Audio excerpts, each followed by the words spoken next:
పీకు ఉష్ణోగ్రతలు. రాష్ట్ర వ్యాప్తంగా చలిగాలులు తీవ్రత భారీ పెరిగిపోవడంతో పలు జిల్లాల్లో సింగిల్ డిజిట్ ఉష్ణోగ్రతలు నమోదవుతున్నాయి.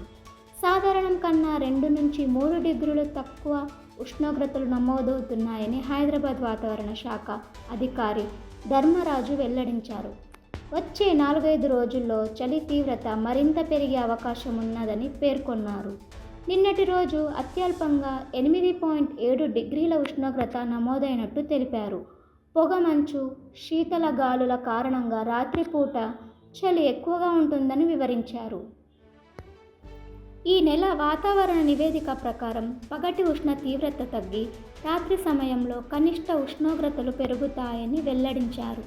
రాత్రి సమయంలో ఉష్ణోగ్రతల తీవ్రత తగ్గినప్పటికీ కనిష్ట తీవ్రత కొంచెం అధికంగా ఉంటుందని పేర్కొన్నారు. ఈ నెలలో పొడి వాతావరణం ఉంటుందని భావించినప్పటికీ 1 నుంచి 3 రోజులు చలి అధికంగా ఉంటుందని తెలిపారు. ఆదిలాబాద్, నిజామాబాద్, ఆసిఫాబాద్, మెదక్ జిల్లాలో చలి తీవ్రత అధికంగా ఉంటుందని పేర్కొన్నారు.